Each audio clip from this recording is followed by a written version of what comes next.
All right, we're ready. Bingo. Well, Rufus, thank you for coming down and joining us here on the Millhouse podcast in the Poon House. My pleasure. Really appreciate it. Yesterday was my birthday, February 11th, and Good Lord. if you don't mind me trying to communicate with a Category 5 hangover, I hear you. holy cow.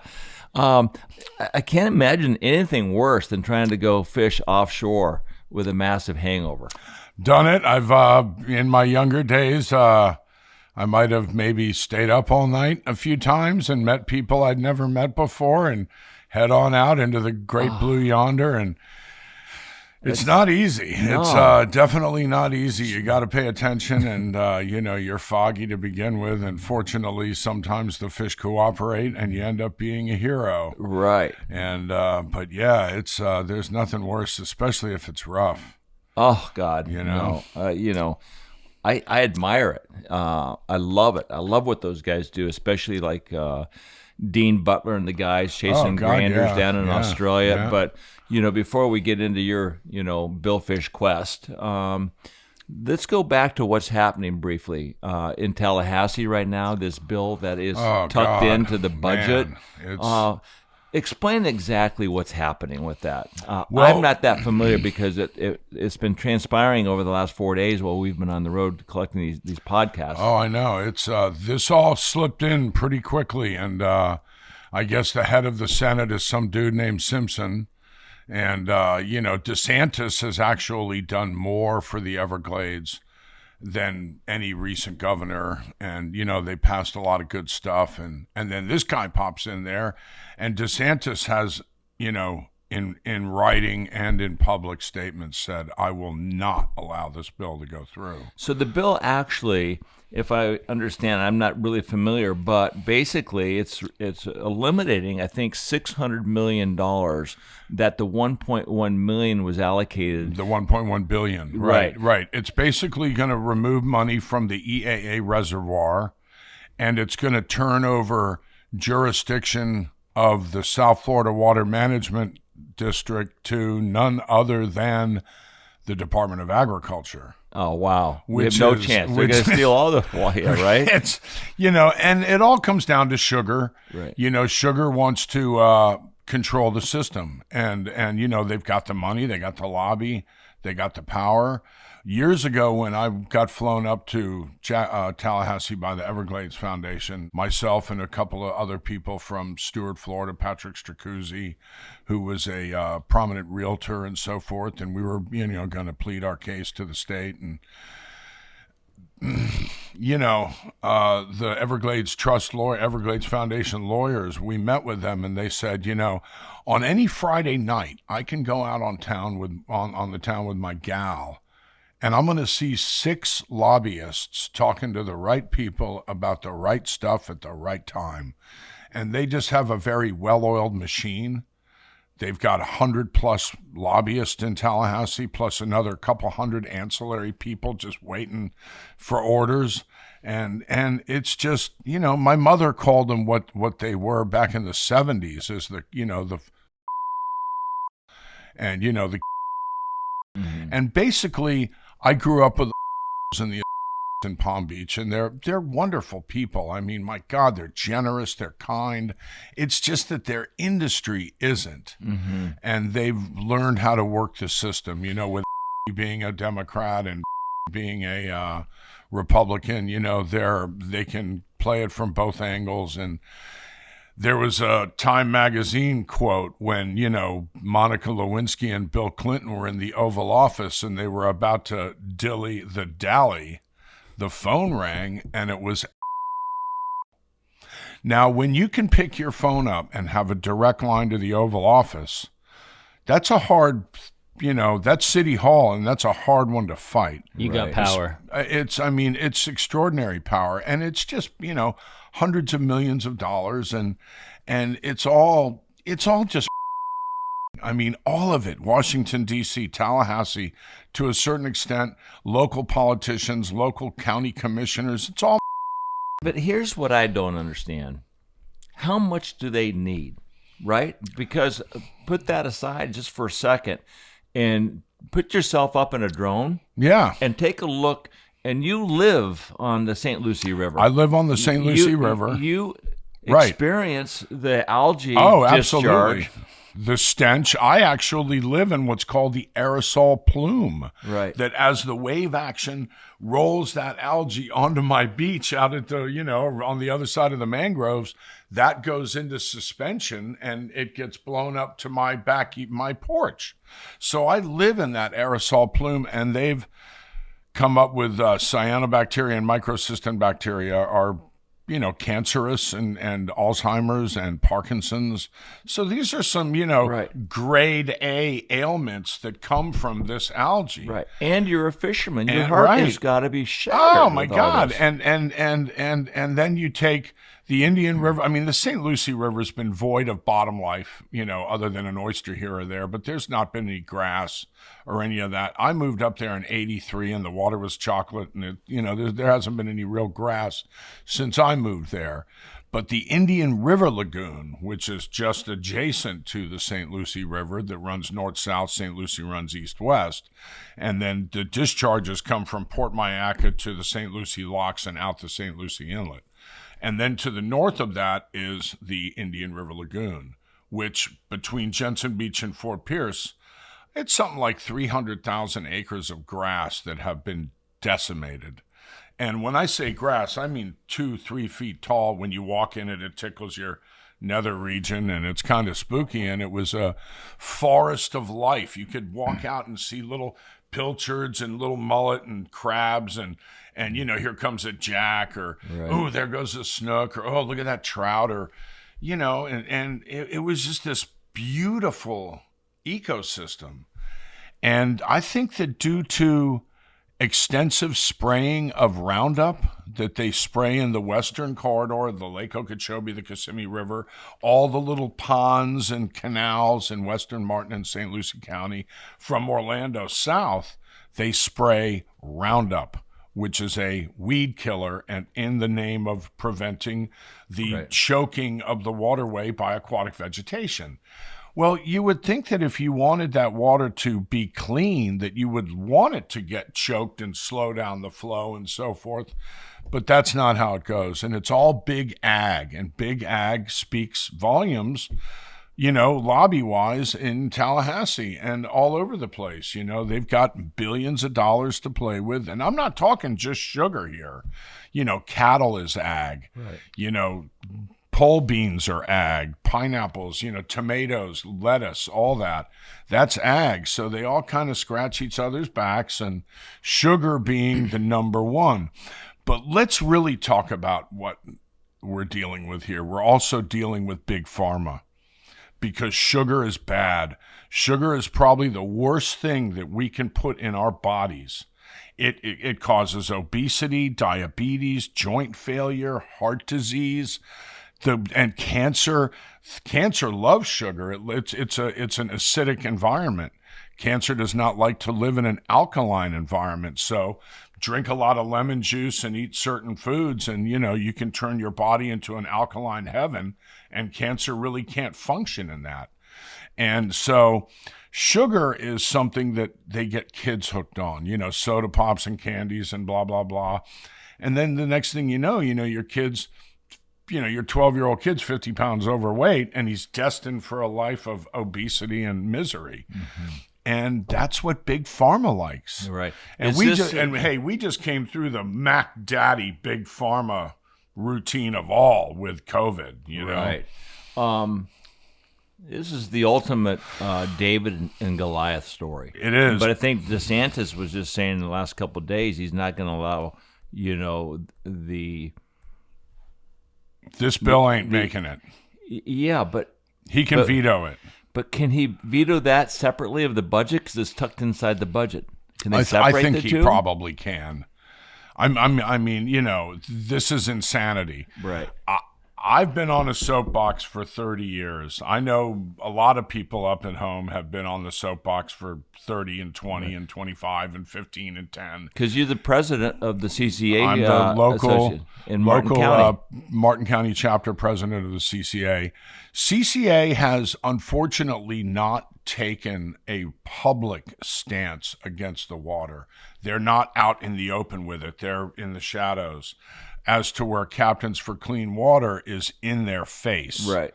You know, Daniel and Chris are up in Tallahassee pounding on the door. And, you know, Daniel had a thing on Facebook or Instagram or whatever where he goes, Captains for Clean Water, this is our policy about this bill. And he takes the bill and rips it in half and, you know, throws it on the ground and says, it's a joke. And it's true, you know. Yeah. And it's just, you know, we've come a long way to restore the Everglades and to restore the flowway and do something, for God's sakes, to alleviate the pressure on the estuaries and, you know, the Saint Lucie River to the east and the Caloosahatchee to the west. And Lake Okeechobee itself is just a toxic cesspool of chemicals. And there's, you know, the bass fishing ain't that great there anymore. And, you know, you want to catch big bass, go up to Headwaters Lake. Or up Is this a war that's winnable? You think? Well, it is. I mean, it's winnable, but, you know, we need more people engaged. Right. You know, everybody who sees this podcast is already engaged. Right.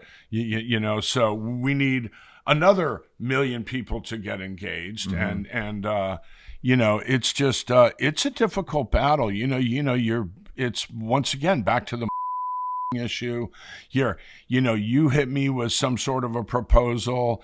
I'll get the state to, you know, fund it, and then you grease me on the back end, you know, and that's all of this is. I mean, where do you think the 400 million goes that we gives to Egypt? You know, we give Egypt or, you know, Palestine or whatever. We give all these countries money that basically hate us.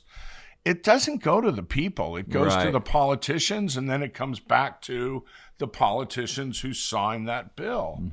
And it's just a vicious circle that, you know, until we all wake up and take our country back and march and, you know. Well, thank God we have DeSantis, and he's got enough cojones to say, no, we're not going to do this. Well, you know, I rode around in a boat with him and Brian Mast prior to him being elected. And his wife was very engaged.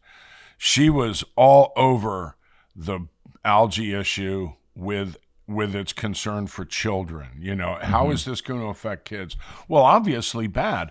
Florida Sportsman Magazine did a 70-person nasal swab during one of the outbreaks, during one of the real bad algae blooms that we had in Martin County a few years ago. 100% tested positive for microcystin bacteria in their nasal cavity. There you go. That's bad.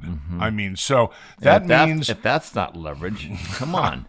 Yeah, but once again... Right. You know, you're dealing with Big Pharma. You're dealing with all this, hey, a bunch of sick people. That's great. Let's make it worse. You know? Yeah. That's, you know... But it's also important that we bring on, you know, guests like yourself that can tell us about what it was like in the 80s and 90s. Because when someone comes down from New York and they go to haul over, you know, the beach down there and they park their boat and have a sandbar, they go, oh, this is beautiful. But little do they know that beach used to be 2 foot of turtle grass. And it's just spreading awareness of the issues. Right. Oh, we get this all the time. You know, I mean, I went to Tallahassee and I would, you know, literally stepped out from behind the mic and showed all the people behind the desk. I said, hey, this is where the grass was. You know, I mean, it's up to my waist.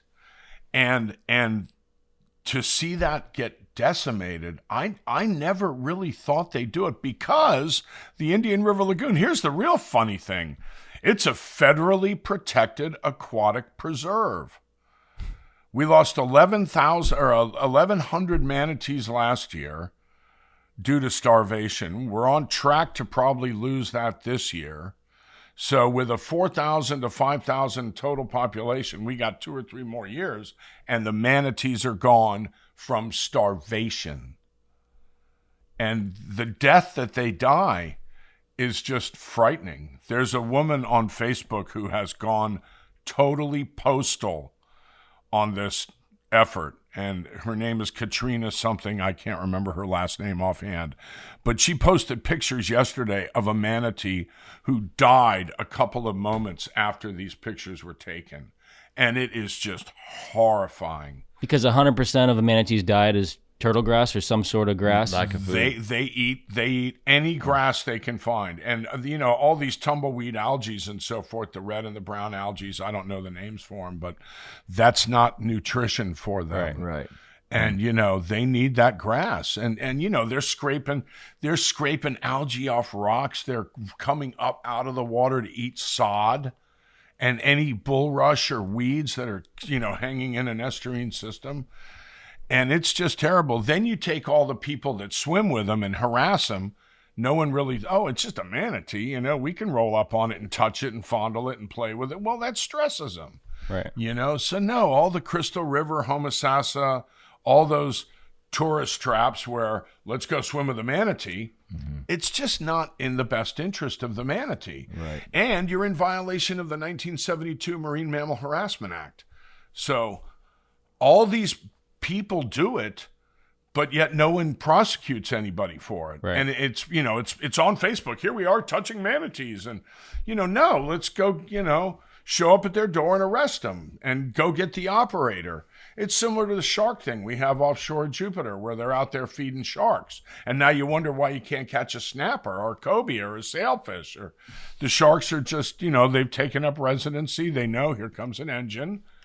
The dinner bell will ring momentarily. Oh, there goes the snap, bang. And so as a limit-oriented society, we're not going to stop fishing. I mean, I don't, but there's a lot of people, your weekend warriors, whose trip is measured by the amount of beer they can carry, that's all fine and dandy. But if you're allowed to keep 10 snapper and you lose 20, and you finally get your 10th one after you've caught 20 or 30 or 40, you've just fed the sharks. You've just created a conservation issue by feeding sharks twice your limit of whatever you're trying to catch. Right. And cobia, you're allowed one cobia per person with a 4 limit in state waters, and I think you can have 6 in federal waters. Good luck catching a cobia, because the sharks are right there. Yeah, they're just...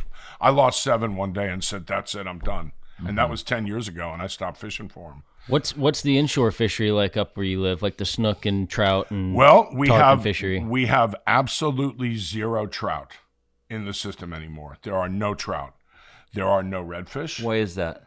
Because there's no grass. Habitat. There's no pinfish. But the trout, the Indian River Lagoon is in from Titusville pretty much all the way to Stewart is in full total collapse.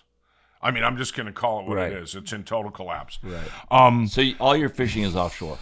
Basically. Right. Now, the snook fishing, that's the problem, is that's all we got. So all the pressure is on the snook.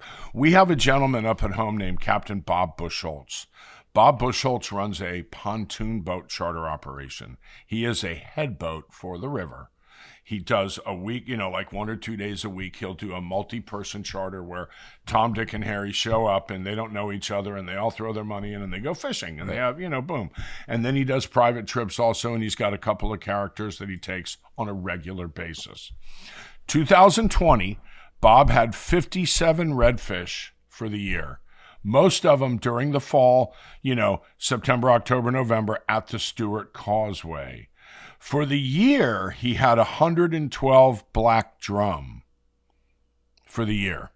2021, he had 0 redfish and 12 black drum for the year. Fishing how many days a year? 200 and plus, 200 days.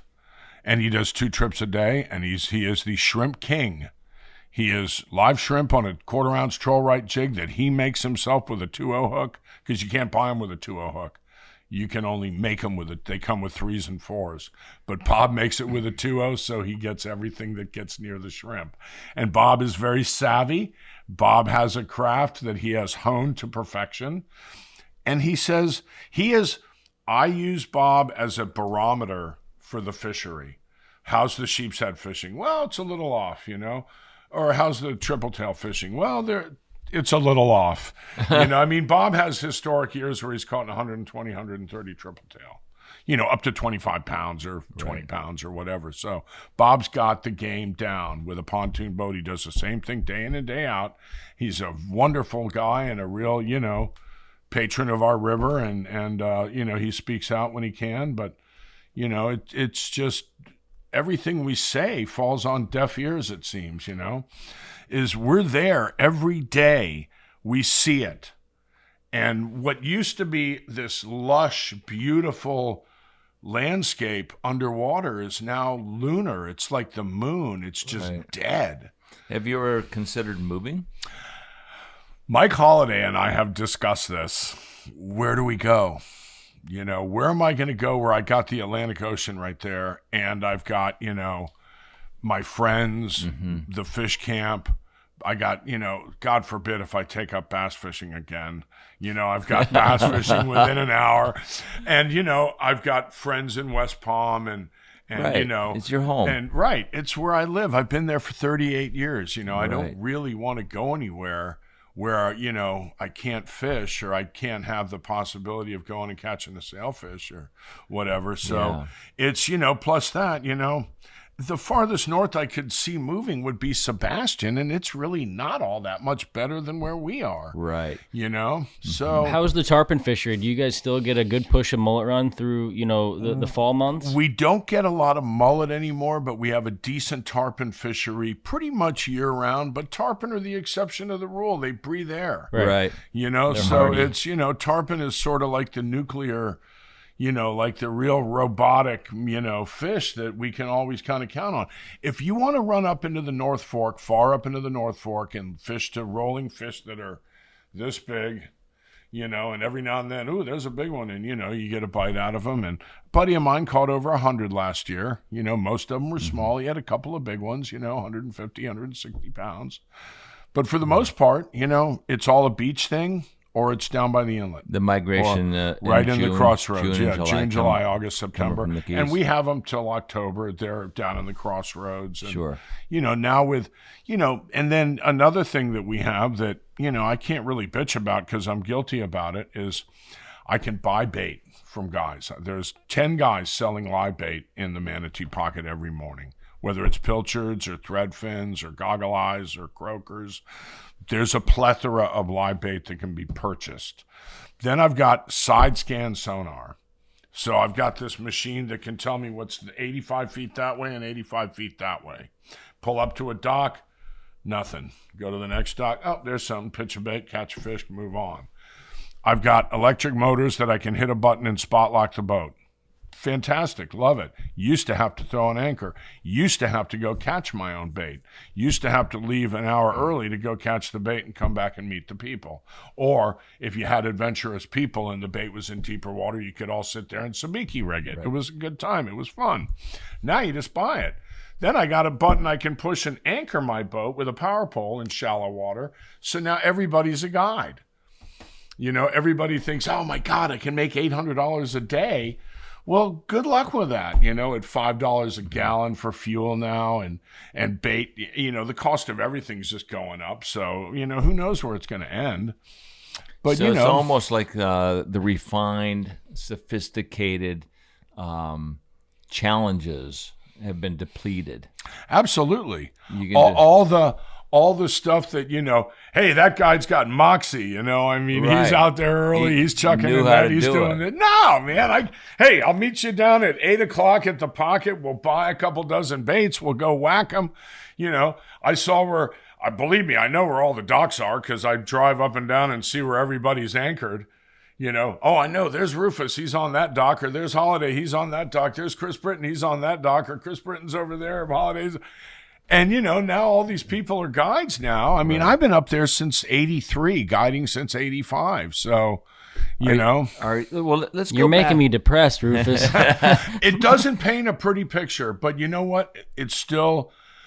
I go out with a friend of mine who's ex-military. Rick's now retired. He did 12 years in the Navy. He was an F-14 pilot over Kuwait and Iraq, and then he was a Pembroke Pines firefighter for 20 years, retired. So he's good to go. He loves to fish. His dad was, had something to do with the mob up in New Jersey. And they said, hey, you're going to have to move away for a little while, like forever, pal. You got to get out of here. So this gentleman grabbed his family and moved to Miami. So my buddy Rick grew up in Miami, and he was fishing ponds and stuff in New Jersey as a kid, catching bluegills and bass and pike and stuff like that. And then he comes down here and we got jacks and snook and tarpon and all this other stuff. And he's, I'm a kid. I've died and gone to heaven. Right. It's warm year round. I don't have to worry about, does the sled work, to go down the hill in the winter. It's does my reel turn. And so he grew up fishing. So we fish a lot together. And, it's just so depressing.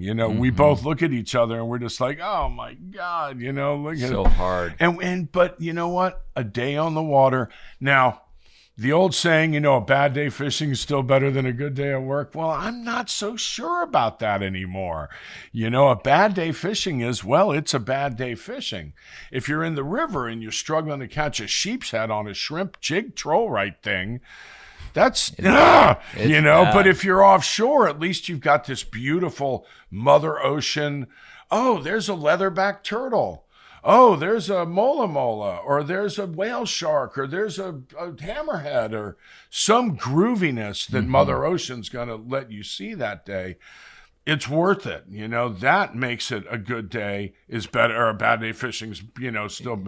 But when you're in the river struggling to catch a sheephead on a troll rite or a croaker, for God's sakes, because there's no more habitat and there's no more forage.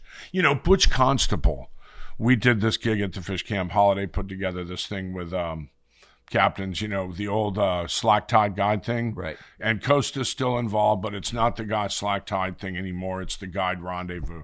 So Butch Constable, he rolls up to the Fish Camp and, here comes Yoda, the wise old, he's seen it all from both from commercial and from the sport fishing perspective. And, oh my God, it's just, you want to talk about depressing? Hear this guy talk. I gave up snook fishing in 1991 because I saw the beginning of the end, is what he says. And I get it. Of course he still chucks some chummies out on the beach and his clients catch some little ones on fly, but he doesn't pound them in the summer the way everybody does. And that brings us to that whole summer snook fishery. If you go to Australia, they don't fish for barramundi in the closed season.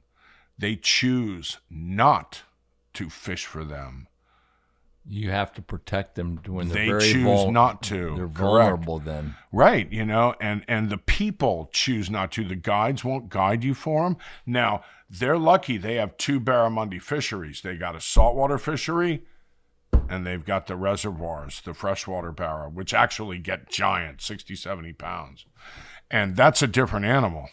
They're not out there trying to procreate and spawn in schools like our snook do. When you throw live baits into a school of snook, and God, I'm guilty of it, and I watched it, and I did it, and now I don't do it because I realized that school's gone from 400 fish to 50 to 30. And if I hook a fish in that school scatters. Now, that school is waiting for a certain moment in the tide when the girls dump the eggs, the boys dump their, and the miracle of life happens, And there's something with the snook, as the current goes out, the eggs have to have a certain salinity. They actually need some fresh water. So if the eggs sink and start tumbling on the bottom, that's not good till they get out to wherever they're going. But that's how snook do it. That's why they spawn on the beach and why they spawn in the inlets. So if we, and this is what like Dr. Zach Judd, who works at Florida Oceanographic Society, and Butch Constable and Holiday, we're all sitting there, well, maybe we should police ourselves and not fish for the snook during the summer. And then Zach goes, well, it really doesn't matter because there's nothing for him to eat anyway. Because there's no more forage. There's no more pinfish, pinkfish. There's mullet are few and far between. The pilchard schools get whacked by all the bait guys every day. So, yeah, I mean, it paints a very grim picture. If I was king for a day, I'd make a lot of people would not be happy. I would end all commercial fishing in the river, period. No more cast nets. I would end all catch and kill fish in the river. I would just shut it down for 5 years and do an assessment. And if I could, I'd weld the Port Mayaca lock shut, you know? So what would you give some insight. What would you say to a new, 20-year-old kid that loves fishing more than anything and wants to become a guide? I'd say go somewhere else. I mean, you could do it there, but, you're not... How many times are clients going to come and fish with you when every year it just gets less and less and less, At some point, they're just coming because they like you and they want to get on a boat with you. I mean, I took a guy out, I don't know, back in the 90s where we had a really bad discharge and I'd hung my hat with a fly shop, Gore Creek, Glen Loquet, from Vail, from Gore Creek Outfitters. Oh, right. Right. So Glenn calls me at like 7 o'clock at night because, their shop was right adjacent to the Prawn Broker restaurant. So some dude stumbles out of the Prawn Broker and rolls into Glenn's shop. I want to go fishing tomorrow. And Glenn calls me and goes, hey, can you take this guy? And I go, well, yeah, I'll take him. But, the water's just crap and it's totally disgusting. And I mean, it was Folgers coffee. It was Folgers. The entire lagoon from Jensen to Fort Pierce was as dark as black coffee. Oh, God. And smelt of fresh water with chunks of hyacinth floating around. So I call the guy, Glenn gives me the number, and I call the gentleman and I go, look, I'll take you fishing, sir. It's not a problem. We're just probably not going to do that well because we're in the middle of a particularly aggressive discharge right now. The dude said, he goes, look, I'm down here because I'm, on like a 2-day sabbatical, 2-day getaway from home. And I just want to get on a boat and throw a rod. I don't care if we catch anything. I said, I'm your guy. Are you still guiding a fair amount now? No, I don't guide. I donate to charity, and I have a handful of clients that call me from time to time, and we still go. But right, all new business, new clients, I just refer them to all my friends. Right. I feel like I need to take a Valium right now. Look, here's it's not good, and see, we have a closed system. So the real exacerbating issue is that all the seagrass died, and now all this other algae stuff is dying, all these little tumbleweeds. And as that cellulose breaks down and you end up with this really fine detritus, it's the decayed plant material that's actually finer than sand. It's a sediment. When you go like, whoosh, underwater and you stir this stuff up, it stays in suspension because it's so light. Right. There's an entire college course for oceanographic degree. It's particulate analysis. It's like, that's why the beach, is supposed to have a certain dynamic, a certain size of particle on the beach. It took it 1,000,000 years to get rid of all the other particles until that particle is in the littoral zone, which is between low water and high water. That zone. So when we get a really bad storm and that sand gets washed out, it would eventually come back. But what happens is all the people who own the condos and the construction companies and the politicians get together and go, let's renourish the beach. So they put the wrong particle size in that littoral zone. They suck it off from offshore, pump it up on the beach, or they bring it in with dump trucks, and then they have to remove it because now the turtles can't nest. I mean, it just, when man gets in the way of Mother Nature, it's not good. Well, look, here, I'm just speculating why you stay there. You don't move because that is your home. Your friends are there. Right. You've been there for 40 years. Yep. But you travel the world. I do. You go elsewhere to fish. Yes, I do. Yeah, big time. Let's go back just a little bit. Connect the dots. Obviously, you're a descendant of the John Deere family. Yep. who, where, and how did Rufus Wakeman get to where he is now from that name, John Deere? Well, John Deere was our great-great-great-grandfather, my generation. He's my kid's great-great-great-great-grandfather. But, he was a little old blacksmith from Burlington, Vermont. And as a kid, he used to polish his mother's needles. She was a seamstress. His father was a tailor. They made clothes. Wow. So he would take his mother's needles. Everything back then in the early 1800s was hand forged with a hammer on an anvil with fire, forged in fire. And so he polished his mother's needles with pumice. And therefore, when she stuck them through the fabric, they went through the fabric better.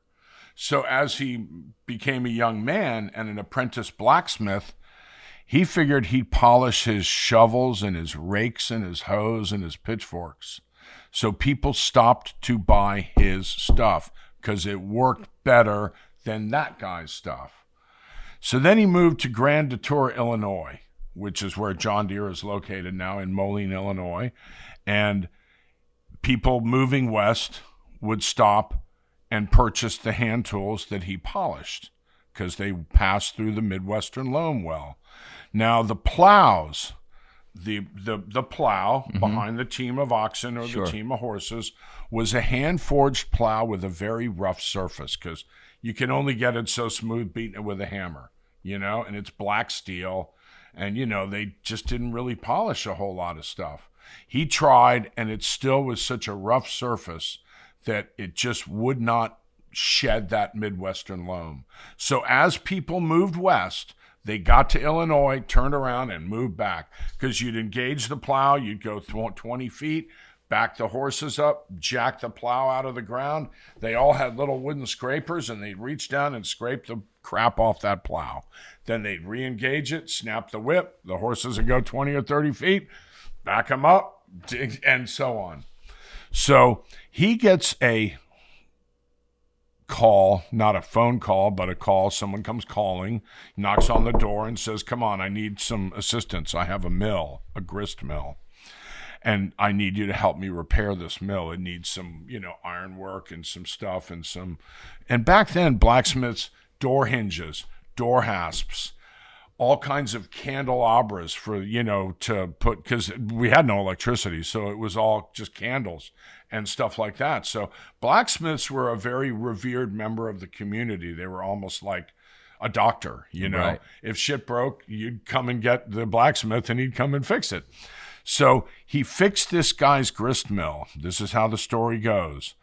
And the guy goes, hey, I'm a little light on cash, but, don't worry, buddy, I'll make it up to you. I'm fine. Boom, high five, down the road we go. A little while later, a year or 2 years later, this dude shows up with a piece of polished Sheffield steel, a 2-man bucksaw blade.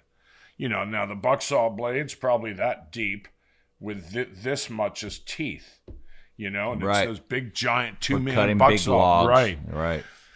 Well, it had snapped, so he goes, well, here's this chunk of steel. I got no use for it, and maybe you could do something with it. And the bell went off, and he cut the teeth off and fashioned a plow out of that polished Sheffield steel from England and applied for the patent for the first self-scouring steel plow. And that was in 1837. He did not receive the patent until post-Civil War, 1867. By that time, he had a pretty good gig going, and he was the blacksmith, and everything was happening, and he was pumping out these polished, plows and so forth. And his son was kind of a mover, groover, shaker, and had some, business acumen, and just said, hey, look, Dad, you just hang out over here and you do your thing, and I'm going to run the show. They basically just bought all the competition around them, and and now it's a multinational. Yeah, they're in 6 or 7 countries, but it's great. As a kid, I wasn't really sure about the whole thing, but as an adult, I'm proud to be part of that heritage, and he really is one of the people who changed the world. Right, absolutely. But I first met you. I think I met you in Homosassa. We've been Doug Hannon. Yes, that's right. Yep. But we've been talking about Homosassa a little bit, and you had a big presence over there for quite a while, and you did catch a really big fish. Tell us about that big fish and the tail and all that. Oh, God. So Billy Pate had this record of 188 for 25 years. Right, so I was fishing with Captain Mike Hewlett, who came up from the Keys. Right. And so we're there, and we're outside the low rack. It's typical Whoville day, not a whole lot happening. And, Mike goes, hey, man, I got a big wad of fish rolling in here. So, all right, I get up. I start paying attention, make sure I'm not standing on my fly line and all that sort of stuff, and lay the fly out and strip, and watch this fish literally come from 4 fish behind up into the pack and piles on this fly, get tight and off. And she just never jumps, turns around, and heads to Mexico. And I mean, I got an Able 5, and I'm backing off. Okay, better back off a little more. And shit, I'm in free spool now, because I can't even see it. Right. She's so far. And Mike comes down off the platform and racks the pole and fires up the engine, and away we go. And, we get the girl up off the bow, and Mike's looking at her. He goes, man, that's a big fish. And I'm like, well, whatever. You make the call, You're the guide. You've got the expertise. You know what this thing is. And, I mean, it's just a really big fish to me. I've never, this is my 3rd year there or so, 4th year there. And I had some big fish on, but they all got off a whole lot sooner than this one did. And, right. Okay, and it was 16-pound tippet. And all right, let's get it up. So Mike grabs the gaff, swings the gaff, sticks her up in the upper part of the back, rolls her up into the boat, and we look, and she's missing half her tail. And I'm like, damn. And we put the tape on her, and it's, she's 78 and a half or something long, and 43 and a half or something around the gut. And it comes, we do the math on a calculator, and because we had those things back then in the boat ready to do it. Sure. And, she came out at, 187 or 186 and a half. And we figured, okay, well, we stuck it, so let's go. Take her for a boat ride. We took her for a boat ride, and she came in at 186 and a half. But missing half the tail, that's the first piece of tail that ruined my day. But no, it was an old wound. So I called Mike Kirkard from New Wave. Was that a shark bite? It was an old wound. We don't know how. Yeah. It did not happen then. It had all healed over, and it was But she still fought pretty hard?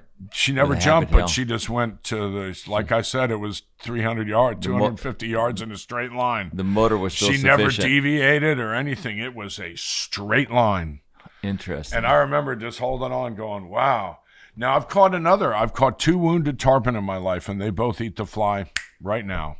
Right. The other one was in the Keys fishing with Bill Elliott. Right. And I laid the fly. It was a cockroach fly, and I laid the fly out, probably, thinking I'm just going to lead her a little bit. I mean, that fly hit the water, and it was game on, man. She came and ate, and she only had one eye. That was a wounded fish.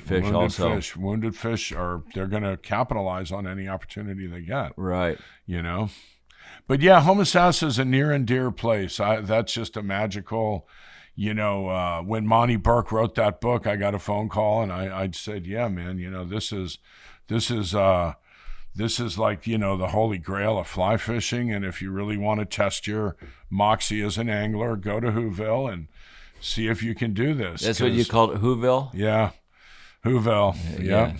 Well, speaking with Dan Malzone just recently, he was saying, well, the book was maybe a little bit biased, with Tom being the main character. Tom was the main character, yes. But the book, Lords of the Fly, captures the full spectrum of tarpon fishing. Absolutely. It talks about the fish, the evolution, and the guys who chase them. And I thought it was a great biography about all the different players in the game. Exactly. Along with the fish, too. Yep. But where did you gravitate to from the Poon House? Because that died up. Right. Is that when you started going offshore and chasing billfish? Well, I started chasing billfish offshore with a fly rod in 88. Actually, 86. We went to Mexico, and, tequila was not our friend at that point in my life, and it was just everything was a fog. And, you could go to Mexico and get certain things there that you couldn't get here easily at the pharmacia, and so, we'd be sitting there on the boat, and pop a Valium or whatnot and have a shot of tequila and look at the flat line and go, hey, there's a sale on the flat line. You want it?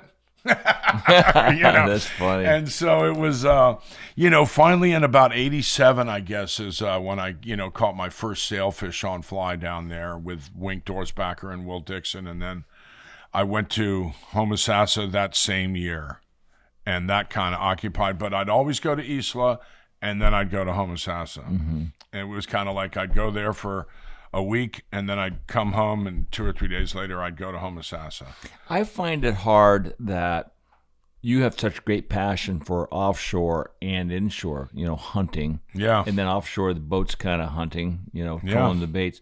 Do you get bored out there waiting for a fish to find you guys? Nah, that's something, when you're offshore. I've been fortunate enough. I got to fish with Nick Smith and Chip Schaefer invited me to fish the Fads back in 2015.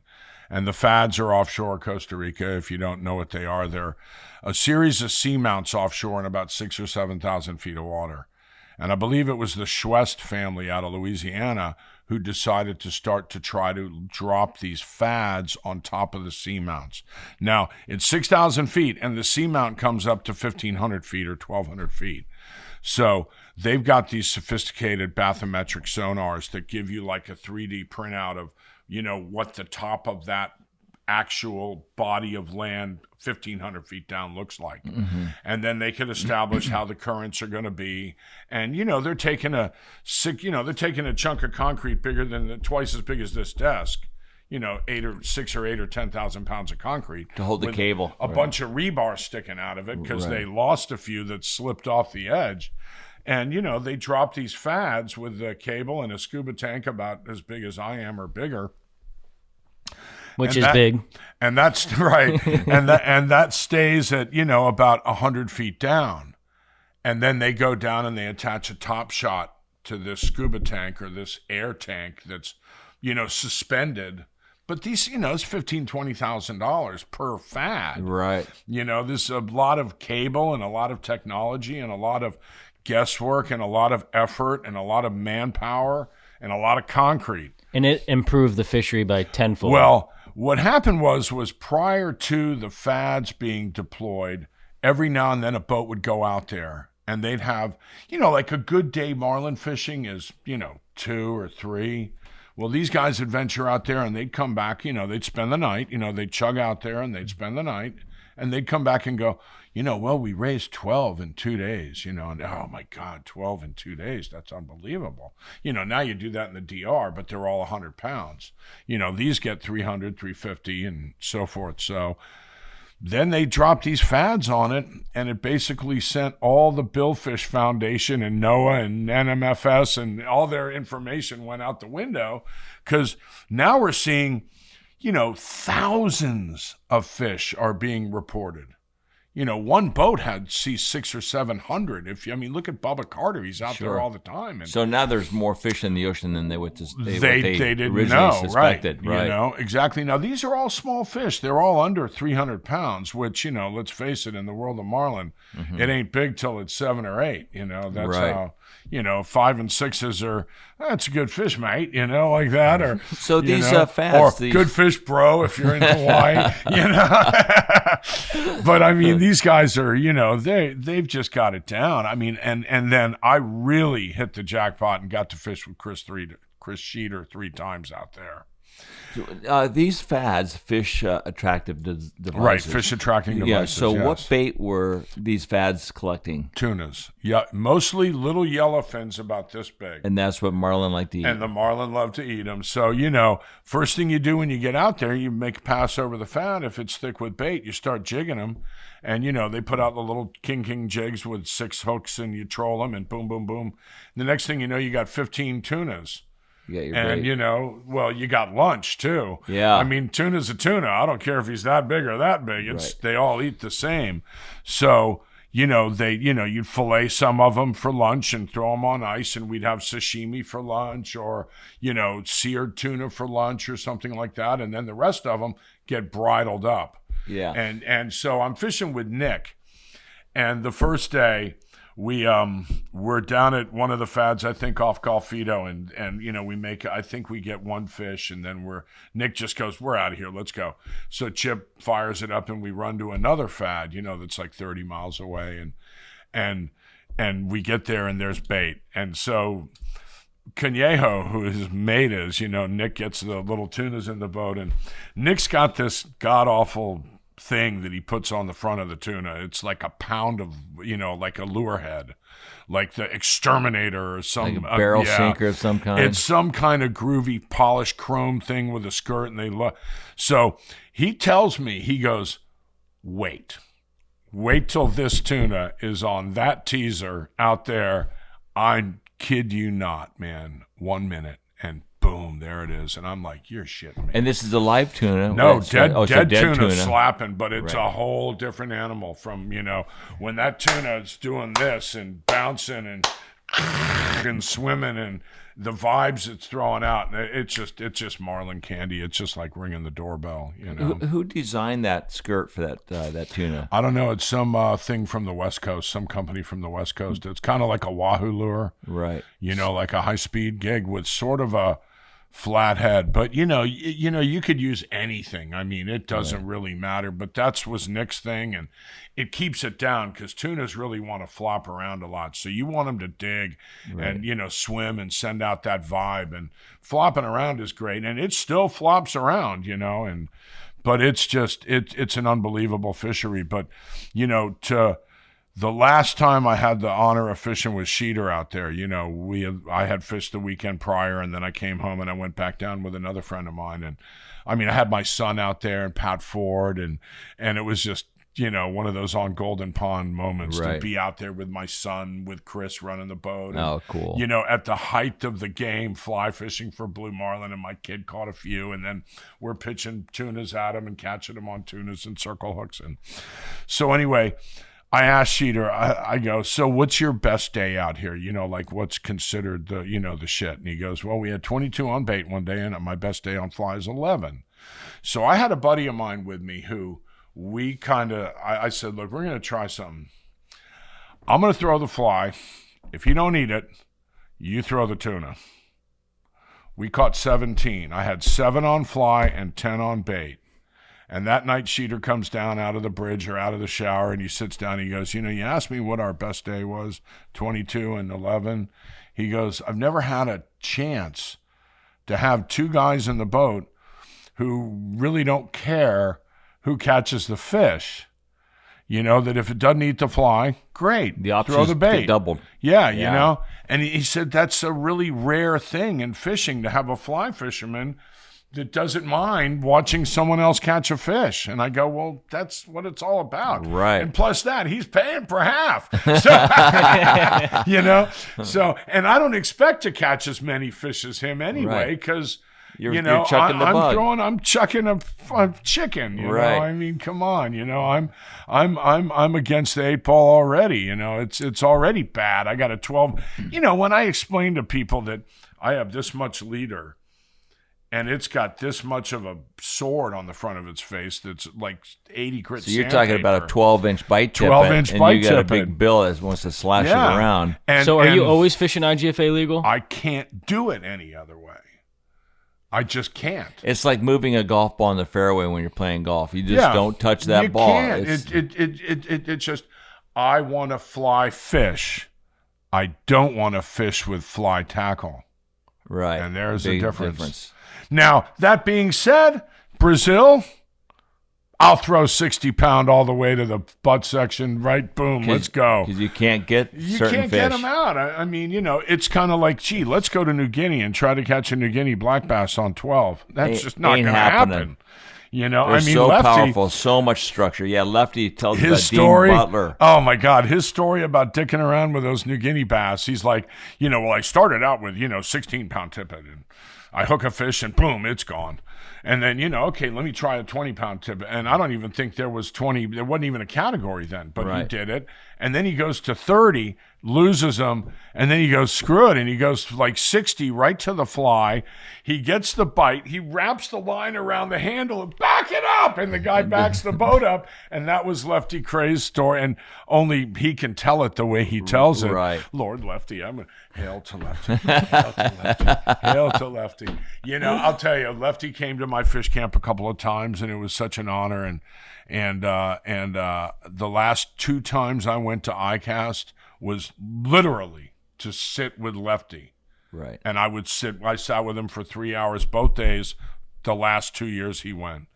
And I'd sit there and, you know, at the TFO booth, and, you know, everybody would come. So you get to see everybody that's at ICAPT who's worth seeing in the fly world, you know, because everyone's going to eke their way over and see Lefty. And Jake Jordan, too. Right. You know, Jake would be on one side, Lefty'd be in the middle, and I'd be on the other side. And I'd just sit there for hours and just kind of fly on the wall sort of stuff. It's like sitting at the table at the Last Supper. Yeah, and, you know, Bob Rich does that gig in, or not Bob Rich, but Bob Bryan does that thing in Bermuda, the tuna, the yellowfin tuna tournament that's all charity. Mm-hmm. Well, he would put these groups together, and they'd bring them to the fish camp, and it, you know, and so Lefty would come to my fish camp, and, you know, it was just great. So one year they had it in the Keys, and it was down at the Islander, and so Lefty was there, and I just set my camera up and got 13 minutes of Lefty talking about like the Battle of the Bulge. Oh wow! Because he was at the Battle of the Bulge, and I mean, you know, they just don't make men like that anymore. No. There's very few and far between somebody who goes from, you know, a military career, you know, he almost dies of anthrax, so they name a you know, strain of anthrax after him, and then he goes to you know, be an outdoor writer for the Miami Herald, and he, you know, he's fly fishing all over the world, and he's demonstrations, and his demonstrations were second to none. His method of teaching and his communication skills with a crowd didn't matter if there was 100 people there or 10 people, you got the same schmeal, and it was perfect, and it was awesome. And if there was a really cute girl that was showing cleavage, he dropped a little powder puff right in her, you know, he'd do the thing, and then she'd be like all blushed, and then he'd like crawl around her like a spider monkey, and, you know, here honey, and in 5 minutes she's throwing 70 feet, you know, and she just found out what a fly rod was because her boyfriend brought her, you know, and it was just you just don't, you know, God, we lost a good one there, you know. American treasure. Yeah, I mean, a complete treasure. Yes, absolutely. You know, and there's not many people you can say that about, period. Right. You know, Jimmy Stewart, John Wayne, Lefty Cray, you know. Right. I mean, maybe Ronald Reagan. Mount Rushmore right there. You know. Well, I want to bring it back to the bill fishing. You caught every species of billfish besides the swordfish in 11 months. Yes. What was that like? You know, it was a quest. It's basically how I started out. I, you know, called my financial people in New York and said, hey, man, I'm going to go on this little quest. So I need you to earmark some money. I'm not sure where it's going to end up. Well, I had to go back to Hawaii. You go to Hawaii, and I stepped on the line, got wrapped around my leg, and there goes my spearfish. So I fished for 4 more days and never see another spearfish. Then I go back to Australia, because when I was there fishing with a particular guide, you know, he didn't subscribe to the 20-pound tippet. So I was on his boat, so I fished his way. And then, you know, I had to go catch a black marlin again. Isla Mujeres, we raised, 40 sailfish that would not come. I did hook one, and it jumped and went down, and the fly fell out. So I had to go back to Isla Mujeres to catch another sailfish, which we did. But, you know, when, you know, you travel to Hawaii, then you travel to Australia, then you try, you know, it gets expensive. So it gets depressing. Right. Did it become more arduous than fun? Well, you know, I love measuring stuff like my tippets and all that. So that's always fun. And no, it's because there's the great unknown, right? You know, the great I'm going out, you know, the salt and the R matey, you know, that kind of attitude. And no, but yeah, you know, when you're watching, you know, well, there goes 20 grand, and I don't have, you know, something to show for. And what was the bill that year? Your fishing expenses? I don't know, somewhere around 200 grand. You know, right. Is it? Let me ask you this: is catching a billfish easy? Once you get them on and you get through the first run, it's just like any other thing. So anybody who has a lot of money can do this. It might take a little bit longer than a year. Yeah, you know. But that guy who has money chasing a billfish, he might not be able to go to the Keys and catch a big tarpon where you probably not. You know, I mean, it's, you know, there's it's or all different. I mean, you know, a big tournament. Well, the tournament thing, and that's where, you know, I fished the Hawley once. Mm-hmm. I got second in the 15-pound division, and I never fished another tarpon tournament. I fished the Billy Pate tournament 3 or 4 times, maybe 4 or 5 times. And that was a billfish tournament? Yeah, down in Costa Rica. Okay. And, you know, we never did anything because, you know, we were on a slow boat and we just never did shit. And, you know, like Richard Chalimi with Jeff McFadden and Jim Gallagher, I mean, they're catching 12 for the 3 days, and, you know, we get 4, you know. And, I mean, they'd have one day where they, you know, had 6. And so that's that, you know. No competition. And, you know, they won it multiple years in a row. And then when Billy walked away from that, it became the Harry Gray tournament. After Harry died, I fished it 1 year, and it was all different. You know, it was just not having Harry there. Now because I used to fish with Harry on his boat, the Carib Sea, and so not having him there, kind of and so I didn't fish it. Then, you know, Jake pounds on me, and I fished a couple of tournaments out of Stewart. There was an old thing called the Saltwater Flats Fishing Association. And it was this renegade guy who put this tournament together where you had zones. So you had to fish either your zone or another zone, and you had to fish in the top 3 in that zone to qualify for the finals. So the first year we qualified, we went to Marco Island, and it was, 40 degrees. It was horrifying. And my buddy caught a redfish on a DOA shrimp somewhere where we shouldn't have caught a redfish. So, great, we got a redfish. We were fishing for snook at this Blue Bay Bridge or whatever it is down in Goodland, you know, by Marco Island. Right. And Paul catches a redfish, then he catches a snook, and I go, okay, I know where the trout is, let's go. And he caught a trout. So he slammed out, but since I was guiding him, I thought I was semi-important. And, you know, so then and it was real funny because that day I wanted to go back to the bridge because I had a trout, and I figured, all right, well, maybe I'll catch a snook, and I ran aground. Oh, God. So here we are. There's the bridge, there's the channel, and we're on the mud. And I get up on the platform, and I put the pole in the water, and I'm 6 feet in the mud, and I put this ass into it. And the boat moves it's a big ass. The boat moves about 6 inches. And I go, we're good to go. And Paul's like, I don't know what you're talking about. This is not good to go. I've got a grand slam, and we're not going to make the weigh-in. And I go, we're going to make it. And I go, get on that side of the boat. And I put the boat, you know, and I push, and the boat moves 8 inches, you know. And then, okay, we can do this. I think I said, put the electric motor over the bow into the mud and crank it on high just to wash water over the hull. And then I move a foot, and the electric motor's making all kinds of noise. And we made it to the channel, and I turned and looked at the bridge, and he said, don't even think about it. And we went back, and we gave him our scorecard and stuff, and he ended up winning that year. So then the next year, Paul, Mark Nichols, and I, DOA Mark fished. We fished in Stewart, and we had like a 94-inch slam.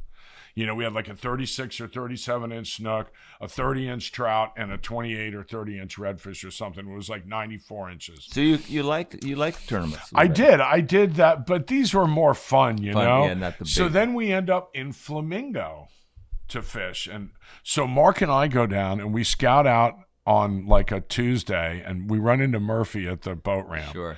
And I'm thinking, I look at Murphy and I go, he goes, "You guys fishing the?" Yeah, we're fishing the gig. And he goes, and I just said, "Yeah, we really got a chance against beating you." You're right. Who lives there? Right. This is your land and Fordyce and everybody. So we figured, we don't really know this area that well. I'm not going, and we ran up to the Shark, during the free screwing around day. And so we go down there and we all discuss this. We go, look, why don't we just go over here to Joe Kemp Key, which is, there's the ramp. I can see the ramp the whole time I'm fishing the whole day. So we fish the first day there and we get lucky and we catch a slam. We catch snook, trout, redfish. But we were taking the 3-inch DOA shrimp and fashioning a weed guard out of wire up over its hook, and it worked really well because you could let this thing settle in the grass and give it a twitch. She'd shed the grass. You'd get the little puff of sand coming off the grass, and you'd get the sound. And I mean, boom, we caught a bunch of trout. We caught 28-inch snook that day, and a 24-inch redfish or 23-inch redfish. So then that night we're sitting around shooting the shit, and Blair Wiggins tells us that he had a couple of big bites at Key that were probably snook. So now Mark and I look at each other. All right, Key, cool. so we pull around the backside of Key, and there is like a weather station. It's like 2 pilings and some solar I know exactly what you're talking about. We fish right there, so too. I turn and look at the guys and I go, it's the Roosevelt Bridge. Because it's like structure in the middle of nowhere. I take a little charcoal-colored or gray-colored, smoke-colored DOA Terrorize, fire it up there, boom, first cast, catch a 24-inch snook. Great. Second catch a 26-inch snook. Oh, we're in there. Mark flips a bait buster over by the mangroves and gets tight to a 33-inch snook, which for flamingo, that's a big snook. Sure. So, and literally, we were within sight of the boat ramp both days. We never ran more than a mile. And we sat there and we fished the whole time. And we ended up beating a guy in a Gino by about 1.5 inches. Oh, wow. I mean, that's how, this guy, because he couldn't go anywhere. He's in a Gino. Yeah, he can't Meanwhile, travel. Everybody else is running up to the Broad River and the Harney River. Did you win? We won a... So you beat Rick Murphy. Yes, we beat Murphy and Fordyce. Fordyce showed up at the weigh-in. Now, so we get to the weigh-in, and the FWC, back it was the Marine Patrol. It wasn't Fish and Wildlife. It was the Florida Marine Patrol, the FMP, So they're at the ramp. And they're like, guys, you can't have a tournament in a state park.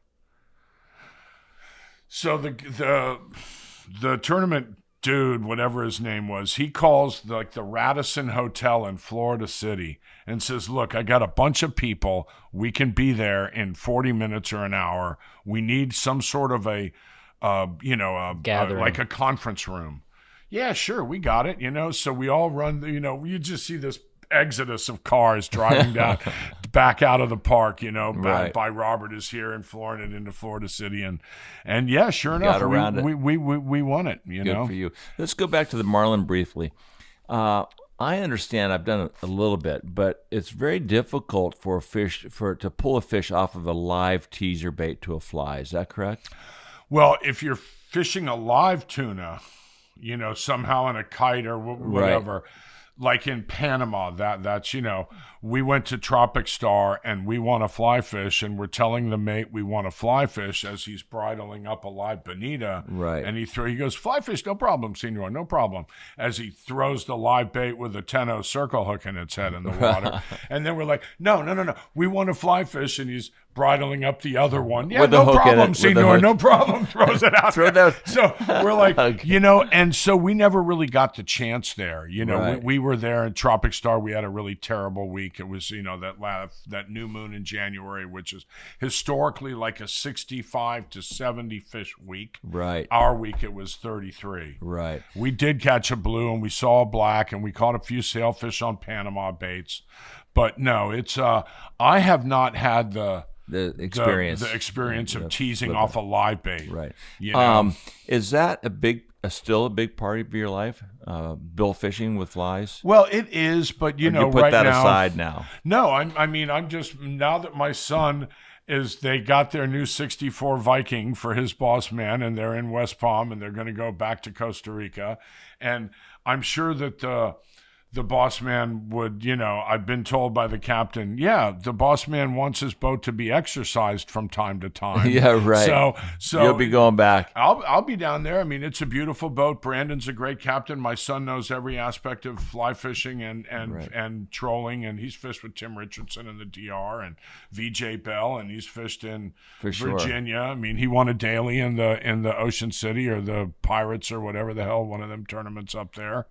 You know, and so, I look forward to going back and getting into it. But no, I'm not going to pursue it at that level that I did. Yeah. Well, we've all read the book, The Tales of the Madam and the Hooker. Yeah. I wanted to ask you, what was it like? And we fished with Skip 2 years ago in Capos. But I wanted to ask you, what was it like fishing with Kunta and Skip? And Kunta was never there. I fished with Skip, and it was Trevor Cockle in Africa. And John Cochran and his brother were like the engineer and the... the concierge, dude that would meet you at the airport and make sure your passport and all that you didn't get, shot coming through customs. And Dakar, Senegal is a pretty strange place.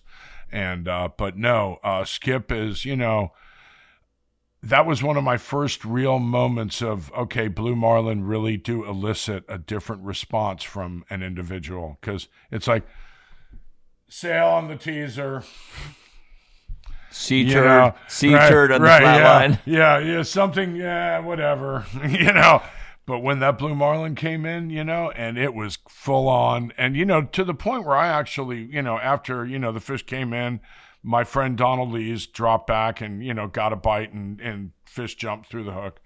And it was, so I walked upstairs and I said, wow, man, I really noticed a change in the octave in your voice with a blue marlin. He goes, yeah, well, they are just a supercharged.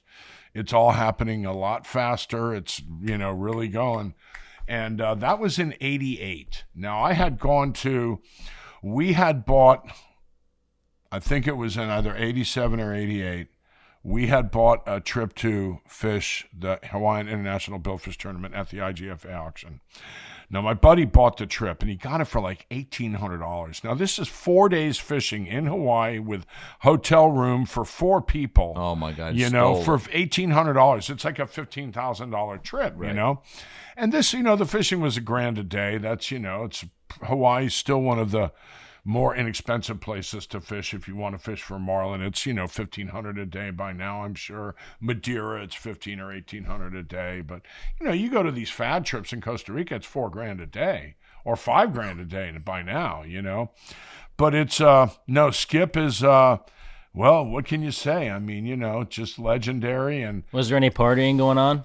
Not a lot, no. By that time, he had slowed down considerably. We did get drunk one night in Cairns with Peter Wright, and it all just went downhill. Nothing good happens after 10 o'clock. Those Aussies can drink. Oh, God, yeah. Well, the Aussies are, but it was Scott Levin, Greg Mercurio. Greg Mercurio now runs the Yankee Captain out of Key West. He's the bottom guru. The whole time we're in Australia, Greg's like, I want to catch meat. I want to catch meat. Fuck these marlin. I want to catch meat. Oh, yeah. I mean, the day that we went jigging for friggin' coral trout, this guy was on fire, man. He's like, boom, and gets a... And I mean, he's just a one-man winch, and the coral trout were coming over the gunnel like that, and now he's running the premier operation out of Key West, the Yankee Captain. So Greg fulfilled his dream of being a bottom fisherman, I just don't get that. I mean, it's good fun. I mean, I've done it a lot with RT, where, you take a pilchard on a little 1-0, wizard hook with a knocker rig, and it hits the bottom. And what have I got? Okay, it's a red grouper. Boom. What do I got? Oh, it's a mutton snapper. Right. So I'll tell you a good story about RT. We were fishing up in the quicksands, and we were slaying the muttons. So I go, do you think I could get one on fly? And RT goes, yeah, sure, no problem. So Pat Ford gives me a reel that he's got in his bag that's got a sinking line, and I put it on and string up, a 10 weight, and I get ready and so forth. So RT gets everybody get your line out of the water. He starts cutting up ballyhoo. He gets a nice little pound of ballyhoo going, a little mound of ballyhoo going, and throws out a piece, throws out 2 pieces, throws out a piece, throws out a couple more pieces, 10 feet between each piece, And about, 10 minutes into that, he had we drifted for maybe, I don't know, 100 feet, 200 feet. He goes, all right, somebody throw Rufus, get your fly in the water. You drop a bait down to the bottom and catch whatever. So my buddy drops a bait down. He gets tight on what is a little mangrove snapper. And the snapper comes up, and here comes a mutton right up. There he is, and he eats my fly. And I'm like, you've just got to be shitting me. The magic available for those guys. I mean, how did you come up with, I want to catch a mutton snapper on fly. Well, I'm going to put out a trail of ballyhoo, and then you're going to catch a fish and bring it up into the chum line and piss off the mutton snappers that are down there, and one of them's going to follow it up. And there's my fly. Right. Same thing goes with amberjacks. Big amberjack comes up into our chum slick. He's live chumming, and we got the bucket off there, the bag off the back, and here comes some, 25, 30-pound AJs. So he goes, all right, everybody slow down. And he starts taking live bait one at a time, throws a pilchard out there. The jack chases it down and grabs it, throws another one, boom, chases it down and grabs it. 3 or 4 of those. Then he crushes it and throws it out there so it's floating. It eats it. Now throw your fly. And it's just, you get that knowledge by, through trial and error. Well, for 40 years. Yeah, just you got a lot of, knowledge. it's just unbelievable, But you can only imagine how many years of trial and error to actually figure out the recipe. Oh, I know, and believe me, there's probably, you look at 40 years ago or 30 years ago, these guys would go out there. They didn't have Loran or they didn't have, back when RT started in the 70s, 50 years ago, they had none of this stuff. You had a depth finder and your watch and a compass. And he said we'd run for, 3 hours at such and such a speed in a 20-foot sea craft. Now he's running a 39 yellowfin with trip 350s, but you think they're running the same distance, but it takes 3 hours instead of an hour and a half, or 4 hours instead of 2, And he goes, we'd get there. Well, we knew we were close, so now we got to start looking on the depth finder. Oh, there it is. Well, there's 50 cobia on the surface and 40 permit with their tail, sticking out of the water. So the wreck must be over there. And, it's like, what a time to be alive, Did you ever fish the Dry Tortugas? I've never been there. I've been north of the Tortugas, but I've never been to the Dry Tortugas. Right. Who's the best captain you've ever fished with? Can you single? Probably. Well, depending on what you're fishing for, like if I'm like right now, I'm fishing with Brian DePerick, DePerick's kid. So for Homosassa tarpon fishing, yeah, it varies. You ain't gonna beat him. We're coming in high boat every day.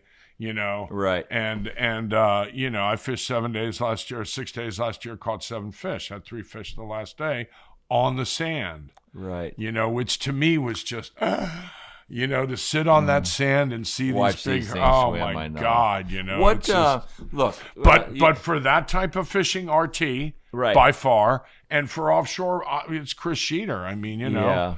And, There's Skip was 1989 I fished with Skip, so it was a long time ago. And Skip's right up there too. Right. But Wink Dorsbacher, Will Dixon, all these guys, Captain VJ Bell, I hooked a sword with him and lost it, and I caught my sailfish with him in Mexico. And that's an open-ended question I asked you. And Timmy Richardson, and I want to go to friggin' Australian fish with him so bad it just it hurts.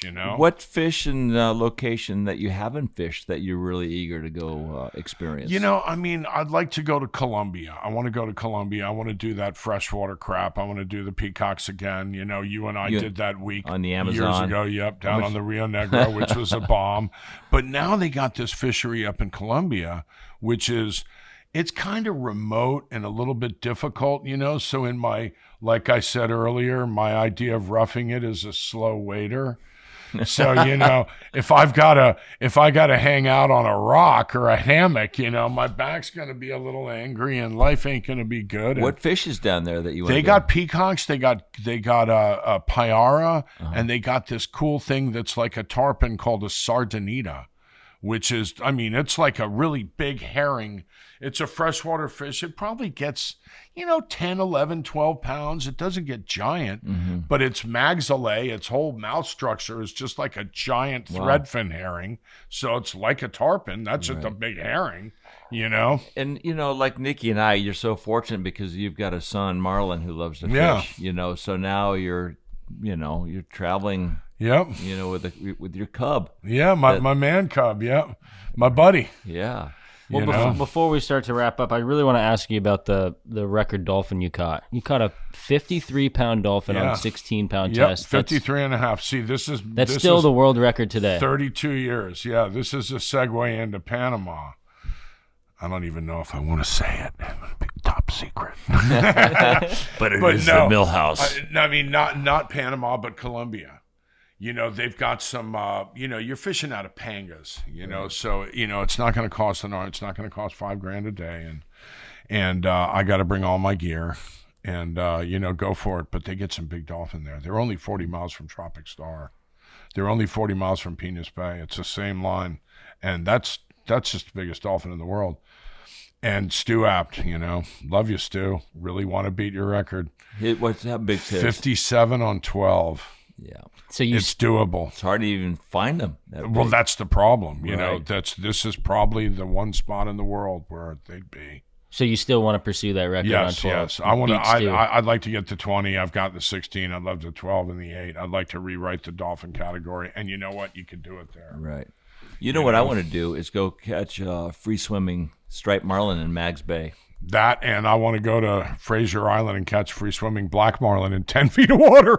Crazy, and I got right? the guy, Andrew Chorley. Is that pretty consistent? Absolutely. Right now, November, end of October, November, December, it's consistent. Because I think that for me, my last fish, I foresee maybe waiting for a big tailing bonefish, a big 12-pound bonefish waiting. But also a lot of these billfish, you've got to tease them, bait and switch. But to go to Mags Bay and find these big striped marlin feeding on bait balls, you're out there in a ponga and you're free casting a fly rod. Steve Ward did it this year, I believe. Yeah, I was down there in June. I caught a big rooster fish with the same guys. Los Rocos or Los. What do they call themselves? It's George and Rudy. It's crazy. Los Locos. Locos. Los Crazy. Oh my God! Yeah, but in the winter. That's what they do. They go to pongas and catch these striped marlin. Right. know? Well, Pat goes down with Hunter to do the underwater photography thing, and they dibble a little fishing. And they said this year was tough, but when they finally got out there, they got some great photographs and got some fish. Caught a few fish. But I mean, that's all good and dandy, but that 10-foot deep friggin' black marlin in Australia. On the beach, I can't even imagine. Like watching a tarpon come down the beach. It is. Sand. It is. There's a marlin. I had Andrew Chorley ended up in Stewart, so I took him fishing. I put him up at the fish camp. I took him out for a day. We caught some jacks. That was, what do we fly fishing Stewart? You got jacks. That's what we got. But, they got giant trevally. We got giant crevalle, and they weren't even that big. So anyway.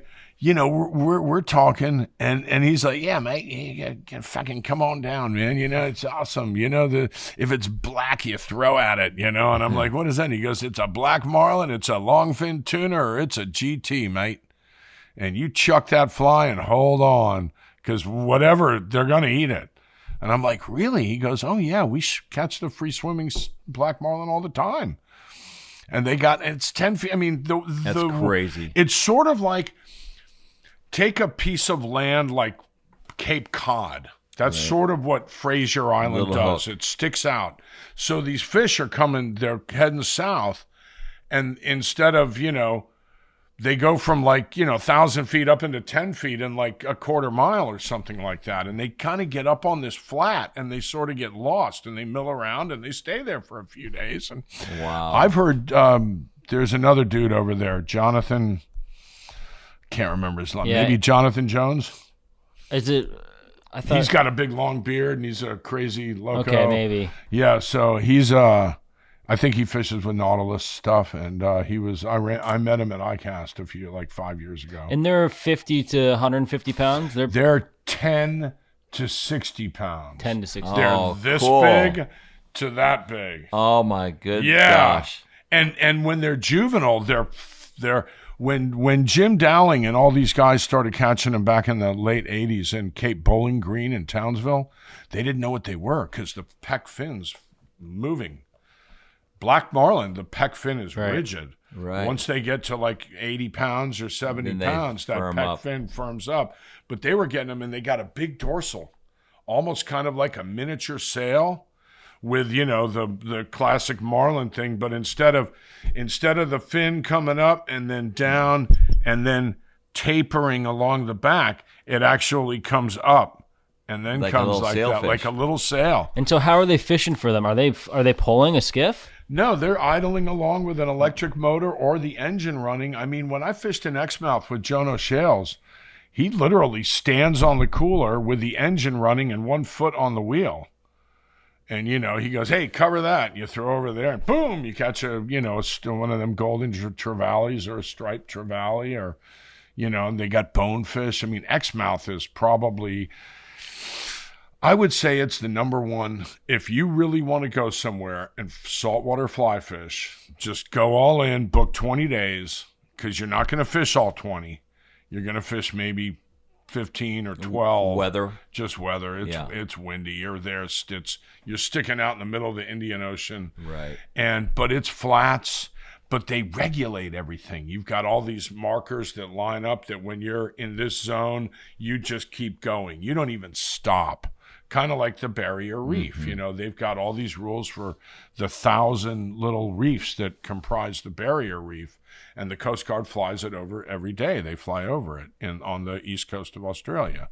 You'll see their Coast Guard every single day flying over to make sure that you're not anchored in a spot you're not supposed to be anchored in, or you're not fishing in a spot you're supposed to not be fishing in. And you're not stopped in a spot you're not supposed to stop in. That's the way you like to see our snook fishing in the summer I would love regulated. to see that, yeah. I threw that out on Facebook years ago, man. And I mean, you'd have thought I'd have just, shot children. somebody's kid, Yeah. I mean, they jumped on me hard. And I'm like, guys, I get it. Mm-hmm. It's easy. It's, you can sell your trip. It's easy, but it's bad. It's not going to help us in the long run. Right. And now it's not. I mean, we're fishing for, well, I don't, but the guys do, and they'll sit there. They used to catch 20 in a day. If they catch 5 now, they're happy. What are you talking, snook? Snook in the summer. And in Australia, the barramundi, they just don't do it. And law enforcement, needs to pay attention.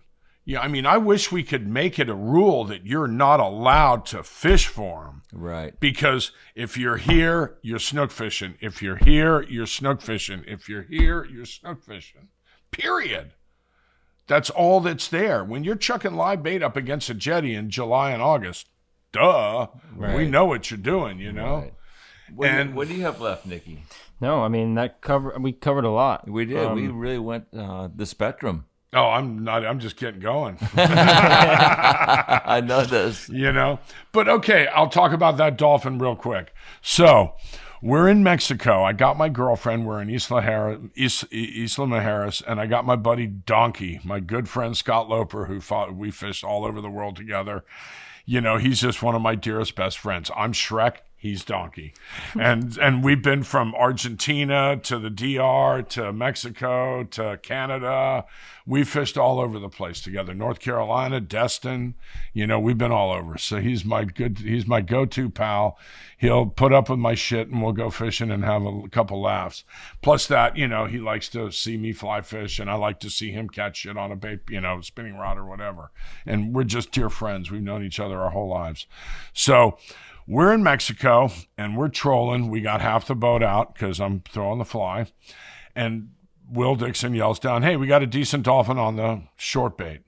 So I tell Booty, I go, hey, grab it, boom, fire out of ballyhoo. So Booty's dropping down, and then Will goes, hey, I got a big one on the rigger. Come on, get that shit out of the water. So we wind it up. I throw the fly. This fish piles all over it. rips out, I don't know, 80, 90, 100 feet of line, jumps and throws the hook, slaps down on the water, turns around and comes pretty much right back at us. And I'm looking at Will going, can you believe this? And Will's going, spinning the boat, getting the boat to move over. John Lagrone throws another bait. Boom, boom, boom, piles on it. I take the fly. No, same fish. I just drop it. I just go like this. Boom, right in the water. We're all ready. Boat's in neutral, the whole 9 yards. And I just flop it right there. And he just garbages it. Now he gets it all the way down. He comes up behind it and eats it like that instead of across, Right. And they were these old flies made down at Beach Bait and Tackle. There wasn't anything available way back when. Right. Billfish flies that were really couple worth white shit. feathers. Yeah, I mean, it just wasn't. You just didn't have a lot. John Donnell, I think, still owned Beach Bait and Tackle at this time, and these were the Billfish flies. Before he bought Craig Key. Right. Oh, don't even get me started. Don't even get me going on that one, baby. You just love to bring that up. Oh, man. John Donnell, how can you not? Let me We just tell like you. to stir the pot. Love you, John. Yeah, I was just going to say that too. Don't come up on me on Craig Key, buddy. We're going to have some words. But anyway, so the fish, and then we gaff it, we throw it in the boat, and, I look at it and I'm like, yeah, this is, I think, all right, get on the radio. Find out if someone out here's got a record book. So they get on the radio and 20-pound tippet, 45 or 16-pound tippet, 45 pounds. There wasn't even 20-pound tippet then. 45 pounds. And I look at the fish, I go, we got it. She's over 50. Did you eat it after you weighed it? No, we took it in. We had a mold made. I actually did. Cool. Will and John had a freezer. So they took the fish and they broke it and they put it in the freezer. And then when they came back to America, they brought it up and Mike Kirkhart went and got it and made a mold out of that fish. And it's weird because it has a screwed up dorsal fin. The dorsal fin had some old wound in it. Yeah. So the first 20 molds he made, or the first 20 blanks he pulled out of it had that funky, weird fin. Then he tweaked the fin. I had one at the fish camp. It got stolen out of the chickie hut. So I called him and said, make me another one. He made me another one, and it had the new fin. So then I'm down at the shop one day, maybe 3 years ago, and he's got one. He goes, yeah, this guy brought it back in to fix the fin. Not fix the fin, but it's the paint had sloughed off and so forth. I said, we'll just swap fish.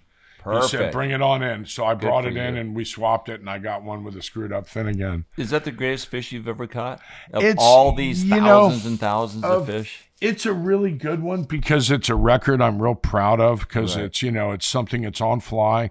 That big Snook record that I lost was a drag. I wish I could have got that, but good luck catching a 33-pounder on fly these days, Yeah, right. But it's something to go for, but I took 20 years off. Maybe I'll try this year for it, What about that tarpon that you caught? That big tarpon was a great one, That kind of, for lack of a better word, catapulted me into some sort of echelon of history that, is kind of fun. And, and it's, but, people ask me all the time, what's your favorite fish? What fish you dig? And my answer, really, it's pretty simple. It's the one I'm fishing for right now. Right. I've been around the world. I've caught 700-pound black marlin and 600-pound blue marlin and on 130, and I've caught 300-pounders on fly and, sailfish and tarpon and snook and jacks and trevally and friggin', peacocks and dorado and payara. I got to say, the payara, my first payara on fly, standing on the rocks of the Paragua River in Venezuela, that was a rush because I'd seen these fish as a kid in, some book. And God, wow, what a cool fish, the vampire fish, and, right.